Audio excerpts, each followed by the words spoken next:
Vamos a abrir la Biblia en primera carta del apóstol San Juan, capítulo 3. Primera epístola del apóstol Juan, capítulo 3. Vamos a leer la palabra del Señor. Amados, ahora somos hijos de Dios y aún no se ha manifestado lo que hemos de ser, pero sabemos que cuando Él se manifieste, seremos semejantes a Él, porque le veremos tal como Él es. Voy a pedirle que me regale unos minutos, porque quiero que meditemos en un tema especial. Gracias a Dios porque Él nos salvó. Hace 100 años atrás empezó el movimiento pentecostal en Kansas, Estados Unidos, con un hombre llamado Charles Parham. Parham estableció un instituto bíblico donde tenía 20 estudiantes, y entre los 20 estudiantes había uno de ellos que era negro. Tenía un problema en un ojo, estaba, ¿cómo le llamamos? Tuerto, nosotros hablamos así, ¿cierto? Tuerto. Había perdido un ojo por una infección, pero era una época de segregación racial. El racismo era totalmente abierto, y de los 20 estudiantes, solo 19 podían entrar de la puerta hacia adentro, y el negro llamado Seymour le tocaba quedarse en el dintel de la puerta. Allá afuera se sentaba y desde allá escuchaba las enseñanzas de su maestro. No podía entrar porque en esa época un negro y un blanco no se podían sentar en el mismo lugar, no podían ir al mismo restaurante, no podían ir en el mismo bus, nada. Había cosas para negros y cosas para blancos. Pero como el poder del evangelio es transcultural, Dios, queriendo mostrar su gloria, permitió que Charles Parham colocara una tarea y le pidió a sus 20 estudiantes que investigaran cuál era la evidencia en la Biblia de que una persona había recibido el bautismo del Espíritu Santo. Él viajó a otras regiones a predicar, y cuando vino, reunió a su grupo para investigar a ver qué era lo que había sucedido. 19 de ellos, los 19 blancos, habían descubierto por su estudio personal que la evidencia del bautismo del Espíritu Santo era hablar en otras lenguas. Y cuando llamó al negro para que entregara también su reporte, él también había encontrado lo mismo, que la evidencia de que una persona recibe el bautismo del Espíritu Santo es que él lo hace hablar en otros idiomas. ¿Cuánto damos gloria al Señor?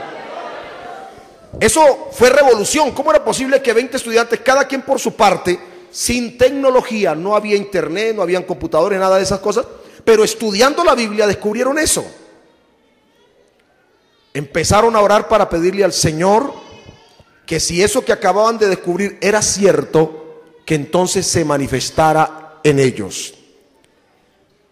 Y la noche del 31 de diciembre, amanecer 1 de enero del año 1901,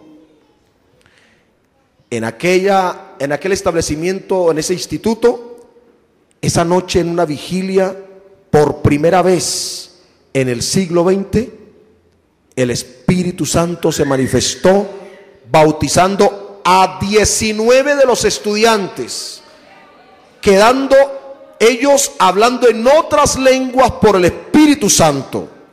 Eso fue un polvorín.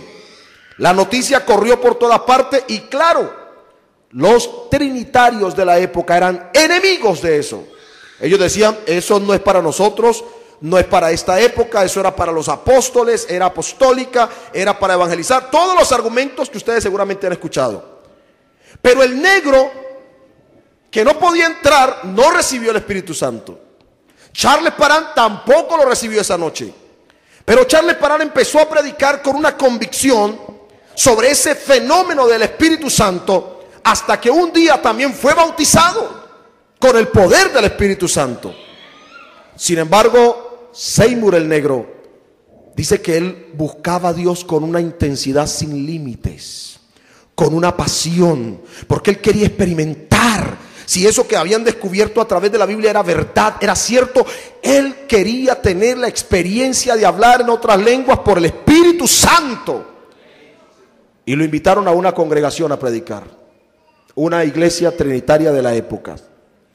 Y cuando él empezó a predicar basado en el libro de los Hechos, capítulo 2, verso 4, en la mañana, diciendo que la evidencia de que el Espíritu Santo realmente ha receptado en la vida de un hombre es que él lo pone a hablar en otras lenguas, la gente quedó silenciosa, muda, tensionante el ambiente. Y cuando terminó de predicar, nadie se le acercó a saludarlo. Era una herejía. El negro salió triste. El pastor se hizo el que estaba atendiendo otro asunto. Y el pobre negro salió con las manos en los bolsillos, sin un peso porque había prestado para poder viajar hasta el lugar. Pero alguien salió de la congregación y lo alcanzó y le dijo: pastor, hermano, ¿usted tiene a dónde ir? No, hermano, no tiene a dónde almorzar tampoco. Lo invito a mi casa. Lo llevó a la casa, almorzaron, compartieron. Y en la noche, cuando ya regresaban para el culto, la puerta del salón estaba cerrada y el culto ya había empezado. Él tocó y cuando el portero lo vio, volvió y cerró la puerta. Volvió a tocar, lo vio y cerró la puerta. Y le dijo: un predicador con esa doctrina del Espíritu Santo no es bienvenido en esta iglesia. Imagínese, en una ciudad que no era la de él, sin un peso en el bolsillo, endeudado y sin saber para dónde coger.